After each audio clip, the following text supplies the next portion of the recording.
Okay, so guys, remember I said, look at those 5 companies and think of ideas on how they can create value while giving up short-term profits. So maybe giving up profits now in the short term, but creating value in the long run. So I'm going to give you another 2 minutes, and then we can discuss all of these 5 companies. Remember, it can be anything random, so anything you can think of, any idea that you can think of on how they can actually create value.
Okay, so guys, let's share some ideas. Let's put our brains together. So let's take Telkom. What are some ideas that you have that they can implement to actually create value to their customers? It might cost them something now, but what do you think? Value in the long run.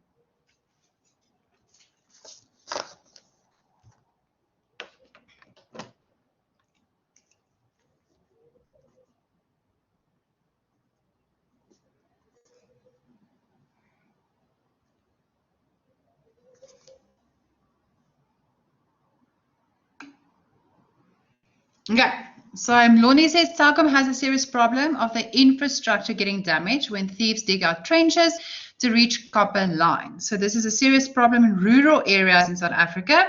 Telkom should look to install fiber connections in these rural areas because fiber compromises of a glass material that holds no economic value. The initial investment of installing such infrastructure in a rural area will be expensive, but they would be ensuring these customers have a secure connection and they won't have to keep replacing copper lines. Londi, I agree with you 100%. This is a big problem, and that's the same problem that BCOM also has, where copper is being stolen. And the other day I actually read an article about the police that killed copper thieves. So I thought, okay, so these police were actually arrested. So I thought, couldn't really understand why they were arrested, because they killed the copper thieves. But then what they did is they went to go and sell the copper. And I'm thinking, as the police are then going and selling the copper. So not even the police are ethical anymore. So I agree with you. And I do think that Telkom, same with BCOM, for instance, they are still living very much in the old age of using infrastructure that no longer works. Okay, it's old, and it's not aligned with what is happening in the rest of the world. So anything else, guys? What about an acquisition maybe? What if Telkom were to buy a fiber company? Or what if Telkom maybe bought a a company specializing in getting an internet service out to rural communities. What about that? Would an acquisition work as well? So buying a company now, but they will help us to reach our customers a lot better.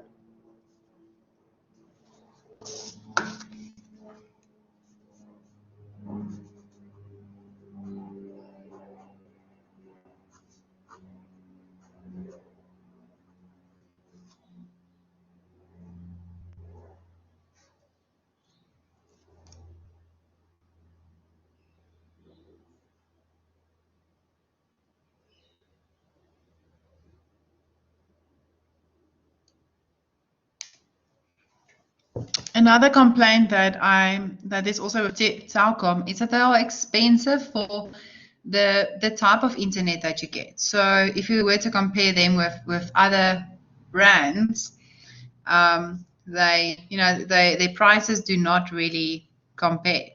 Okay, so guys, anyone else want to comment on Telkom? Remember, you're also welcome to put your microphones on, and we can also have a chat.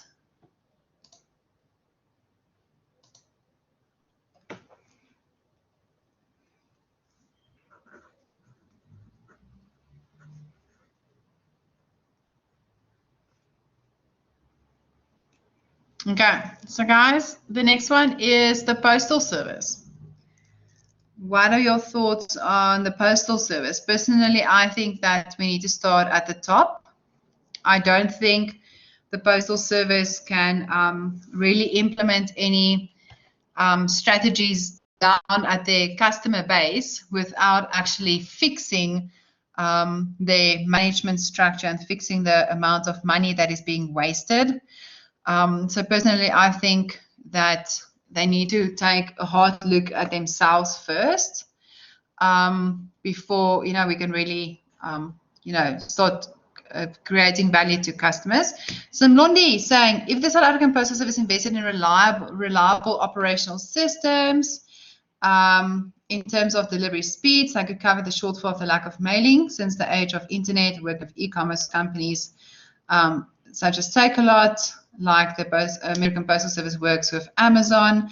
Okay, Alka is agreeing. She's also saying we need to fix top management first, just fix their structure first as well. So Mlondi, I agree with you as well. Also maybe having an acquisition instead of investing all of this money to use your own your own operational service to get all the letters and things out. Why don't you use an existing service like even Uber, for instance? Okay, Uber, you can use Takealot, Mr. Delivery. They can also, for instance, post. Okay, they're driving around already. They can maybe do like a mailing service as well. Okay, so guys, also receiving letters in the mail, isn't that a very old age thing? Shouldn't we move away from that, rather moving towards emails? I know a lot of companies will just send your account to you via your email. So maybe the Postal Service needs to look at changing its whole structure, maybe focusing on something else entirely. I thought of what if they, for instance, started like a banking service. I know they used to have one years ago. I don't know if it's still operational. I think it was called Postbank. But imagine they started a banking service for rural areas that had high interest rates, that is backed with a reputable company, which is the Postal Service. Is that maybe an option? They can have a stock file, for instance, also maybe in the rural areas where people that don't have a lot of money or don't have a lot of pension, they can actually put their money somewhere safe and also get a relatively high interest rates. Also, another thing that they can maybe do is financial services. Okay, maybe offering financial services to people that don't know what to do with their money. That can maybe also be a thing. Okay, next one is UNISA, guys. UNISA. What are we going to do with UNISA? What can UNISA do? My suggestion is definitely more staff, hiring more staff. That's a big one.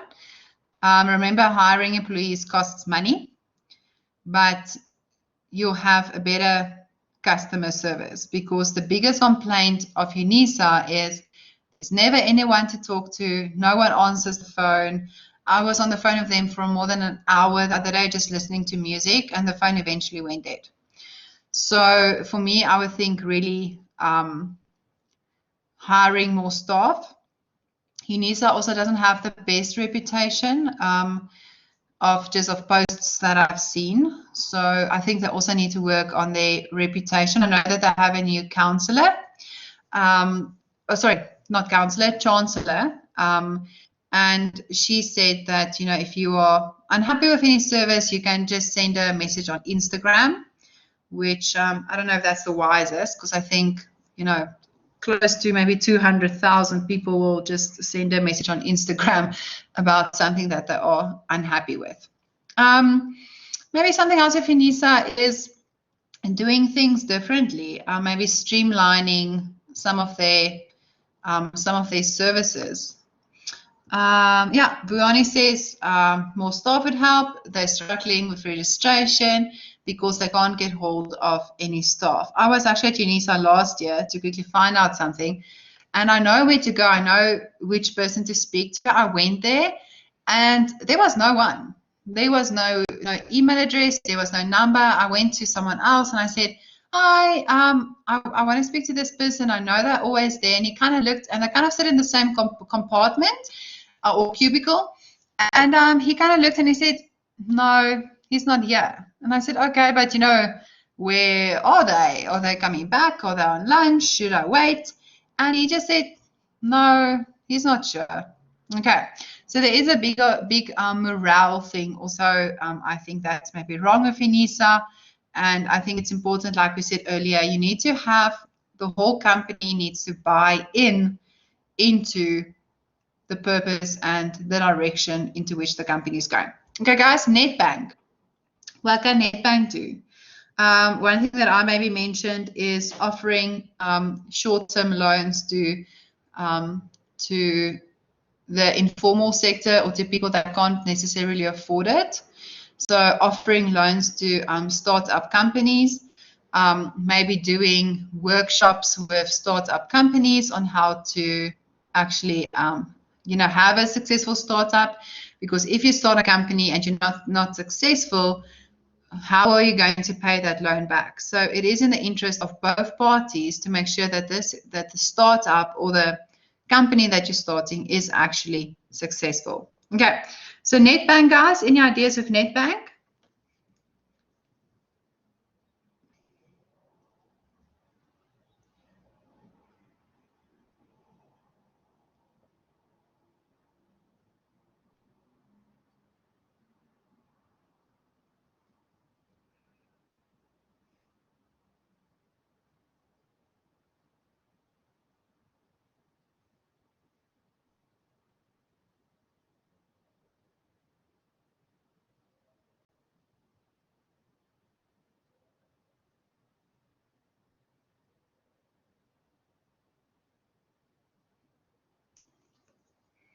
Okay, so guys, in the last one will be Pick and Pay.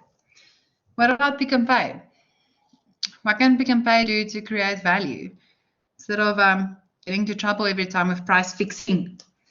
So what can Pick and Pay do?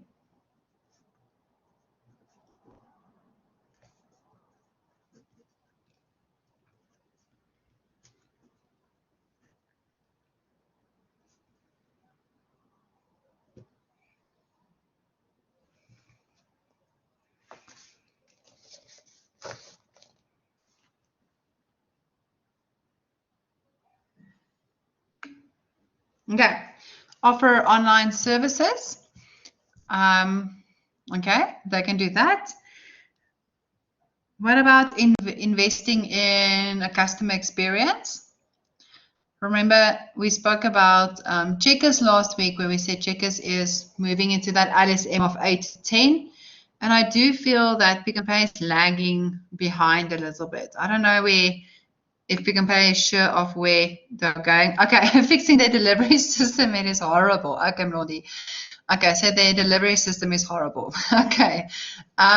Yeah, and I think that's something that we can talk about is when you start something, when you have an idea that you want to actually implement, you need to make sure that it is run properly, because a lot of the time someone will only use it once, and if they don't like it, they're not going to use it again. Also get more people at the tools. Okay. What about working on being more professional at the tools? That can also be a thing. I actually spoke to someone this weekend, and they said to me that Pick n Pay is looking at, apparently there's a market, which I remember last week when we spoke about the whole the poor market and that untapped market, and I said, remember, there's a lot of other markets that are also untapped. So someone actually told me over the weekend that there's a market, guys, for expired goods, or for tins that are, that fell, that is bumped, for instance, or like rice that is expired. So obviously not expired goods in terms of meat and milk, something that can actually make you sick. But expired products in terms of it's no longer presentable, it's not the first tin that you will pick. There is quite a market for it because it will be sold at a reduced price. Okay, so selling not secondhand goods, but expired goods. So that's also an untapped market that we can maybe talk about in the future. That they are thinking about to open. Okay. Okay, guys. So Nedbank. Yes, Kaylin. So Nedbank could offer services or programs for students or young adults that would help them to build up their credit record in a safe, controlled way. This could help them obtain the basic financial skills that they are not taught in school. And Kaylin, I agree with you. I remember when I started working, I had my first job. FNB called, said, hi, here's a check card, here's a credit card with a little fancy limit. What is the first thing that you do, that you're not used to that amount of money? And that is that people will then start buying, and they get into so much debt that they physically do not know how to get out of it.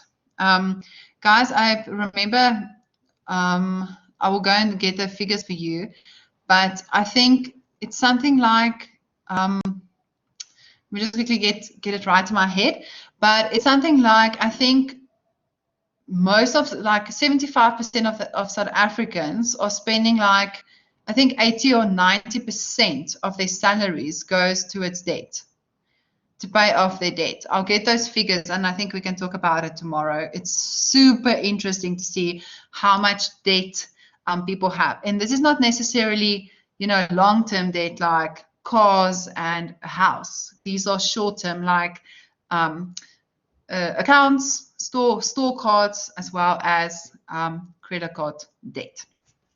Okay, so guys, let's continue with our slides. So we spoke about strategic intent, vision, about vision and intent. So now we're going to continue. So like I said, I don't know if you guys are going to catch the next one, if you're going to catch my joke. If you don't, I'm terribly sorry. I will make better jokes in future, I promise. So, vision.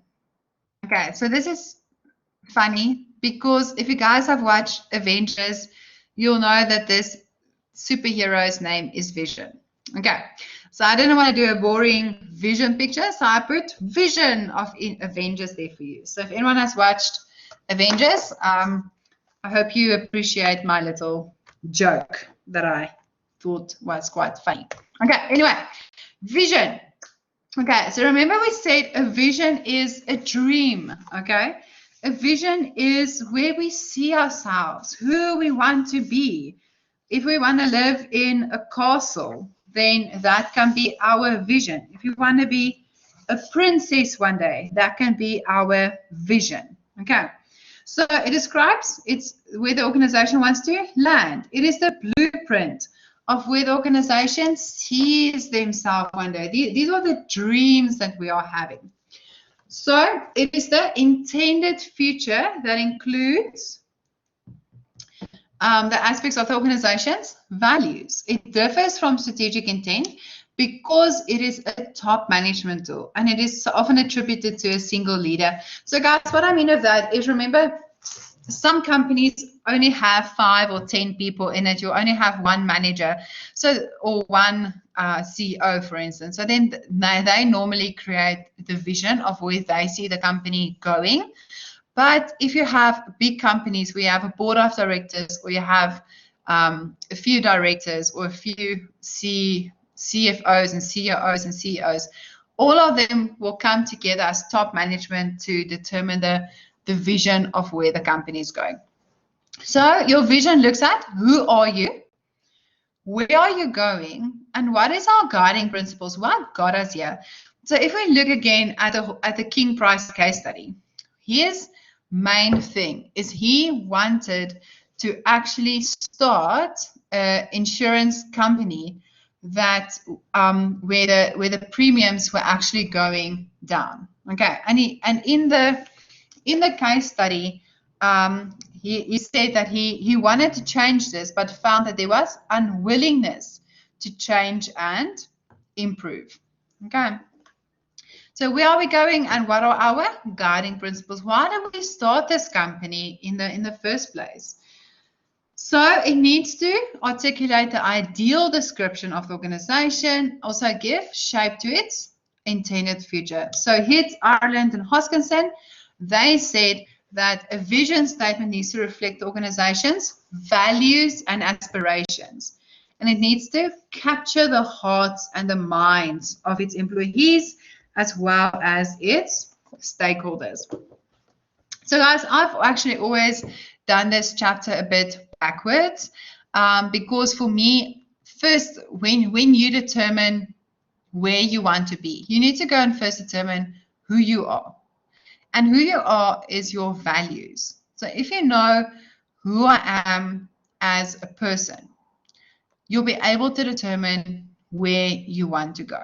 Okay, so that is why in this chapter, it talks about the organization's values. What do we value? Remember, it's not personal values. It's not, we want to be more emotionally connected, or we want to be more sympathetic. It's not personal values of the company.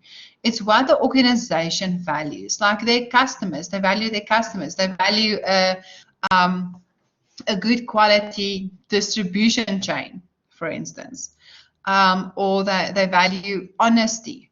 Okay, it's what the organization, what is close to its heart. So a vision statement goes beyond planning and beyond strategy, but it doesn't mean, just because it's a top management function, doesn't mean that it should not be discussed with the rest of the organization. So guys, vision statements, it needs to be a challenge. Okay, if we're selling 50 donuts today and our vision is we want to sell 52 donuts, that is not a challenge. We can sell 52 donuts tomorrow. We need to think about 5 to 10 years. We want to have the biggest market share in donuts. We want to make people happy. So it needs to challenge and motivate people to make them understand the bigger picture. Why are they here? If an organization wants its employees to give their best performance, they need to give them a reason to give their best performance. Like I said earlier, guys, in a company one day, you can't just hand out a chocolate every 3 months and go, good luck. Okay. Your employees need to be continuously motivated. And one way of doing that is to actually remind them of why they are there. So the role of the leader is to set a vision and to ensure that people don't only see it, but that they also live and breathe it. If one of your values is honesty, for instance, okay? So we want to sell donuts, but our value is honesty. Then you need to make sure that there's honesty in the organization. If it comes out that you had price fixing or that you were lying about where you actually got your supplies from, or that you were lying about, you know, that you were unethical and had unethical labor practices, how honest are you really? So we need to live according to our values that we have. So a vision statement, we're going to look at the visionary process, the vision content, and then also the vision implementation. Okay. So guys, remember, like I said, the strategic leader, so that's often the CEO or the CEO and a team, will develop the vision, but they're not going to hold it for themselves. They need to share it with the rest of the company. This is super important. So the conditions of the internal as well as the external environment needs to be taken into account. If there seems to be a disagreement about whether the vision is, so there seems to be a disagreement under professionals about if a vision is developed and if it already exists and it only has to be discovered. Okay. So for me, personally, and I don't know if you agree with me, but I think a vision needs to be developed. I think you need to think and do your research, and then out of that, create a vision. You can't. It's not something random. It's not like gold that you just randomly discover. I think an idea is something that you can sometimes discover or think of or talk about with a friend, and then you develop an idea. But I think a vision is such a special thing that you need to plan it, and there's a lot of money that goes into determining what the vision of a company is. So setting the vision for an organization is a creative process. Remember, like I said, you can't just say, oh, tomorrow we want to sell 52 donuts. Okay, you need to be creative. You cannot judge someone's vision as being right or wrong. And you need to determine, does it work for the organization or not? So sometimes you might look at someone's vision and go like, ooh, that's a stupid vision. But if it works for the organization, it works for the organization. So approaches to developing a vision. The first one is the intuitive approach. Okay, so this is structured on introspection. This can take different shapes due to the differences in leaders and their leadership style. So this is where you look inside of you, inside of the company, and just say, what do we want to achieve? Our company. You don't look at competitors now. We don't look at the external environment at the moment. We're only looking at us, at the company. So we're looking at inside out. What can we offer? And where do we want to see ourselves one day? The next one is the analytical approach. So this gathers information from various individuals about the direction of the organization. It is a lot more complex, and this is a participative approach, but it requires strong leadership. So guys, think of analytical approach, for instance, like the CEO calls all the managers together of all the departments and says, okay, guys, we need to develop a vision. Okay, everyone is going to have an idea, and everyone might have a different idea. So that's why it requires strong leadership, because you need to get to a goal, and the goal is we want a vision by the end of this meeting. So we can't just randomly talk about what everyone's ideas is. We need to have a constructive discussion about where we want to see ourselves in the next 5 or 20 years. So, as I said everyone can have their different idea, their different perception, and that's why you need strong leadership. That is also why the textbook says it is a top management tool. But if you're a small company, you can use the analytical approach and actually include the rest of the employees so that they can help you to develop your vision. And guys, and the last one is the benchmark approach. So this looks to the competition for standards, and it creates a vision based on the research. So think, for instance, back to King Price. This is what King Price did. They actually looked at their competition. They saw that their competition, that people were paying too much for home and car insurance, that instead of offering out bonuses, you can actually offer a lower premium. So I'm looking at what are my competitors doing, what are their vision and missions and values and their strategic directions, and then I create my own vision from doing that research. Guys, then the vision content. So what does it actually consist out of? Okay, so guys, remember in the beginning when I spoke about the Japan company that looked at the West and the East, and they looked at the West saying, you know what, these are our resources, let's structure our goals according to our resources. Where the East said, these are our resources, these are our goals, how can we structure our resources to meet our goals? So actually getting to your vision, you will need unreasonable confidence and commitment, and that is that strategic stretch.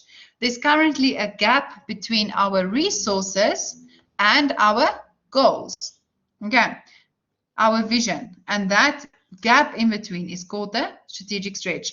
So this is not the time to be modest. This is not the time to say, yay, 52 donuts tomorrow. Our goal was 50, but now I just want to sell 52 donuts. No, what about 10,000 donuts? Or having a store in every single province? You need to have a goal that you want to work towards.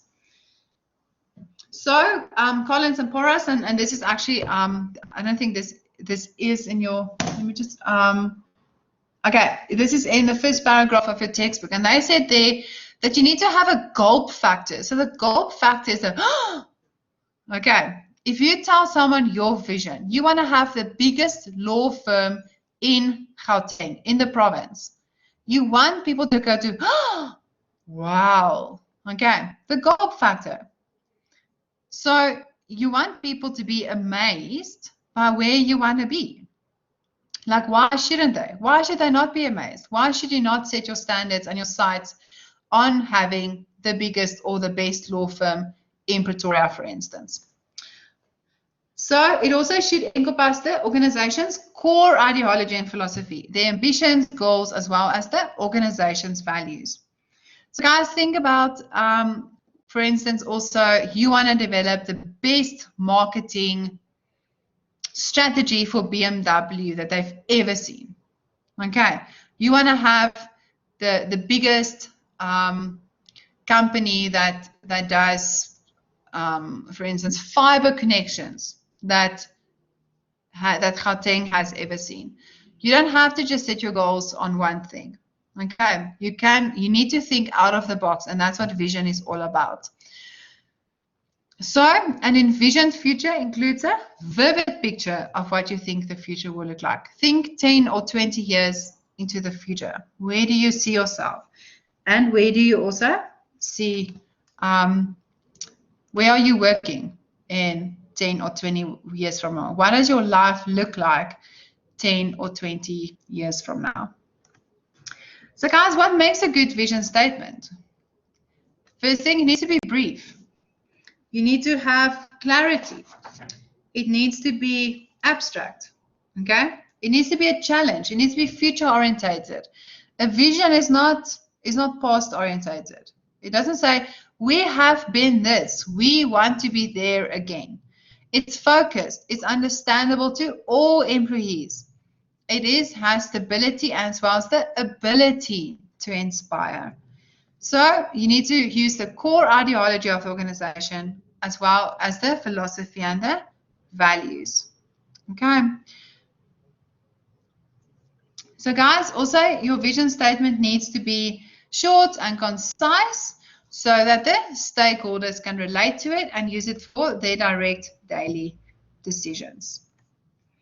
So guys, then we now need to implement it. Remember, we can't just walk the talk, but or talk and talk and talk, but not walk the talk. Okay, a vision is nothing if it's not implemented. Think of a goal. You can have a goal, but if you don't do anything about it, what is it? Okay, it's no longer a goal. So sometimes you'll have a vision that is hanging in reception, hanging on the bedroom, the boardroom wall, or on websites. But if you ask an employee, what is the vision of this company? They don't know. And that's a problem. If your employees don't know what the vision is, it means they don't know why they are there every single day. What is the common vision or goal that we are working towards? So implementing the vision requires you to be extremely clear, and it needs to be a meaningful vision so that someone who can decode or translate the vision into meaningful goals. So guys, you need to make sure that you have a very, very clear, plain English vision. Okay. The purpose of the vision is to give people a sense of meaning in their work. So the leaders need to be able to make people excited about their view of the future, and they need to help them to also crystallize this image. Okay, so your employees need to have the image of where they see the company in the next 10 or 20 years. It needs to be the same image that your CEO and your top management also have. So guys, what sometimes happens is, let's take Krispy Kreme again. So today we're saying we've reached our goal. We've now sold 10,000 donuts in a day. Okay, we've always wanted to do this. We are now 5 years down the line. We sold our first 10,000 donuts. Now we have arrived. Okay, when you see that you are actually close to your vision, it is time to already have another vision. If we can get to 10,000 donuts, we can get to 50 or 20,000 donuts. So you should already be working on the next vision. Okay, otherwise you're going to have complacent lethargy. You're just going to kind of become stuck again. No one is going to know what's happening. We've reached our vision. What is the next step? It's like us arriving at Cape Town. But what then? We've arrived at Cape Town, but no one thought to think any further than actually arriving in Cape Town. What are we going to see? What are we going to do? What is our next goal? Halfway to Cape Town, we already need to start thinking about our next vision. What do we want to do if we get to Cape Town? No one plans a holiday and just say, oh, let's just go, and you don't think anything else. Okay. You don't think about what you want to eat, where you want to eat, what you want to see. No one does that. You think about all the places where you want to go when you actually arrive at your destination.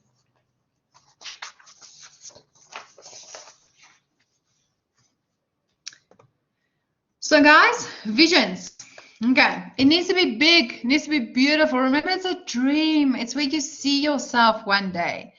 You need to state your role in achieving your big goal. It does evolve over time. So guys, sometimes your vision can change a little bit here or there. It needs to be aspirational, and it also needs to be moral. So I got you guys just some short facts about vision statements. So the automotive industry has the smallest vision statement with an average of 8 words. So can you guys see, a vision statement is not a whole paragraph. Then utility companies, so utility companies will, for instance, be similar to BCOM. They have the longest vision statements with an average of 33 words. So the most common used word in the world is, in vision statement is world, people, customers. Okay, remember what Krispy Kreme said. We want to have the biggest market share of donuts in the world. Okay, they don't say we want to have the biggest market share of donuts in Pretoria. They talk about the world. So the best vision statement is actually one sentence. And then the average vision statement is around 17 words. The longest one was over 100 words. And the shortest one was 2 words. Charities are also likely to have a vision statement. And on average, American companies have a vision statement that is about 15% bigger than the UK companies. So guys, let's look at some vision statements. Okay, So Tesla, what is Tesla saying? To accelerate the world's transition to sustainable energy. Can you guys see what they're doing here? So they're using the word accelerate. Remember, Tesla is manufacturing cars. What does a car do when you press on the pedal? It accelerates. Okay. So they accelerate to the world's transition. We're changing. We're going from petrol and diesel onto electric cars to sustainable energy. Can you guys see it? It's not very precise. It's a bit vague. Okay, if I, for instance, kept Tesla closed and I said to accelerate the world's transition to sustainable energy, you would have think of an energy company, for instance, a solar power company. Then what is the intent? So guys, I got this for Tesla. Actually, unfortunately, I couldn't really get for the other companies. So for Tesla, Musk said that they want to be the world's largest and most highly regarded producer of electric cars. They want to increase the use of electric vehicles worldwide and cause a long-term decline in the use of gasoline-powered vehicles. That is the intent. They want to be the most highly regarded producer of electric cars. Remember, at the moment, it doesn't have a lot of competitors that are actually competing in the same field. Okay. Then Nike. So Nike said, bring inspiration and innovation to every athlete in the world. And then they have like a little star, and they said, if you have a body, you are an athlete. They're not excluding anyone from this vision. Okay, it's not only for runners or for swimmers or people that are active. They're saying, if you have a body, we are considering you to be an athlete. Then Patagonia, remember we spoke about Patagonia last week. They are doing the rock climbing equipment. So they said they want to build the best product.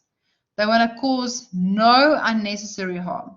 They want to use their business to inspire and implement solutions to the environmental crisis. All of these are long-term goals. Okay. Then IKEA said they wanted to create a better everyday life for many people. And then TED. So guys, TED Talks. They said, we believe in the power of ideas to change attitudes, lives, and ultimately the world. Okay. All of these are future orientated. All of these are statements that these companies are making where they're not currently at. They are working to realize these vision statements. So guys, then I have two slides just, and I'm going to end with them about bad vision statements. Okay. So the first one, this one is a bad vision statement, is Albertsons. So if I'm saying to you, Albertsons, they said there to create a shopping experience that pleases our customers, a workplace that creates opportunities, and a great working environment for our associates, and a business that achieves financial success. What are they doing? What do you guys think Albertsons are doing? Okay. Any ideas, guys? What are Albertsons doing? If you had to guess, based on this paragraph of a vision. So they're creating a shopping experience. So we definitely know people are shopping from them. Then they also want a workplace that creates opportunities, a great working environment for their associates, and a business that achieves financial success.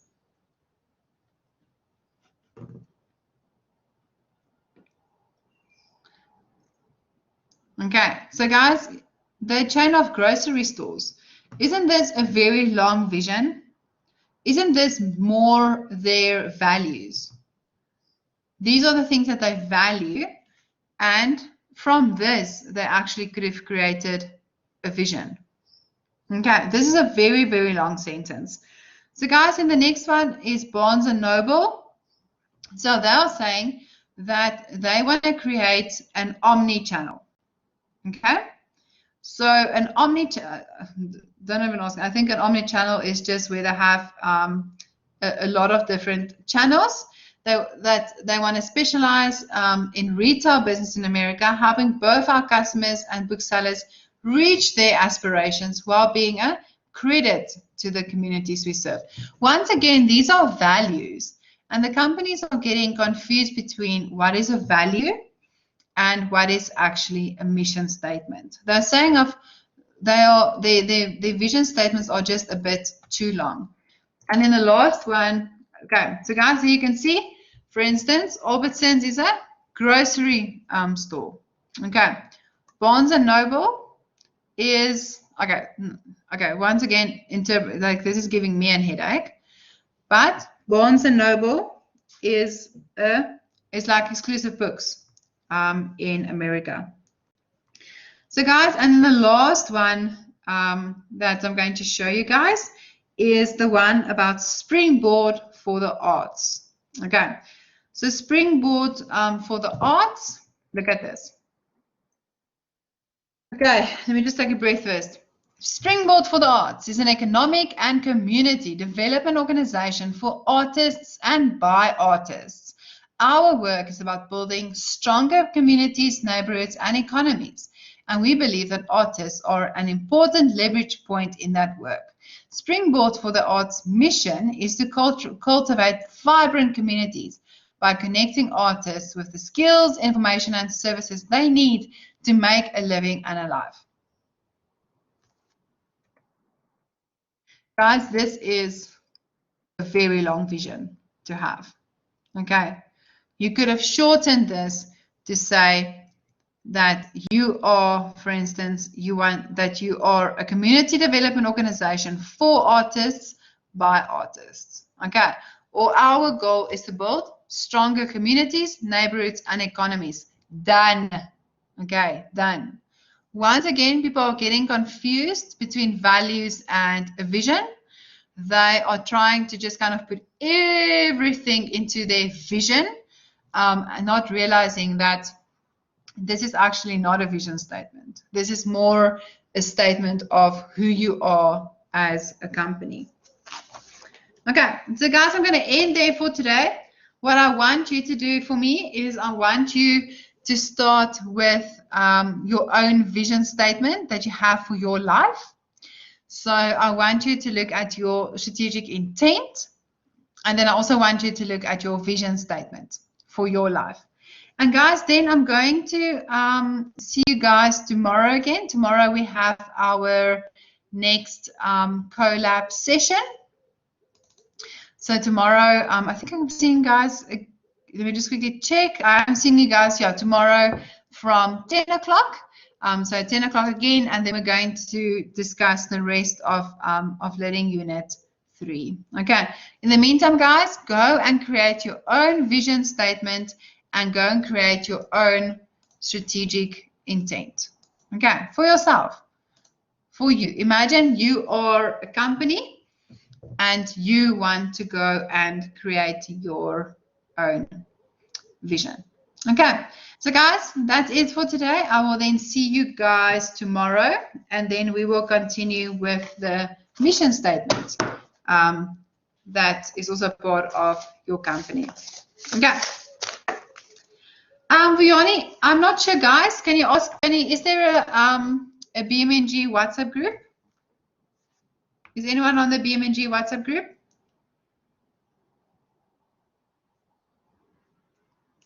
Vioni, I'm not sure. I can find out for you.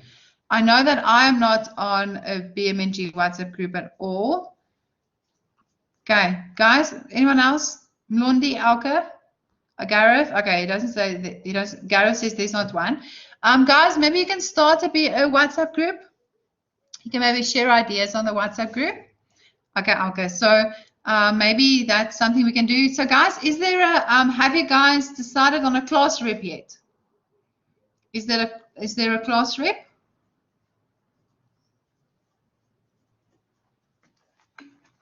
Musa. Okay, so Musa, I am giving you official lecturing orders. I see Musa's not on here today. I will quickly email Musa. Musa will have to create a WhatsApp group. Okay, so I'll quickly email Musa when I'm done.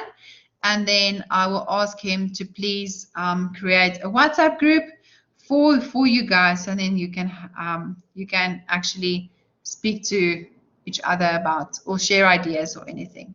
Okay, guys. Then I will see you tomorrow. Okay, Bjorni. I'll see you guys tomorrow then. Enjoy the rest of your day. Bye, guys. Okay, let me quickly check. Okay. Okay, guys, enjoy the rest of your day. Bye.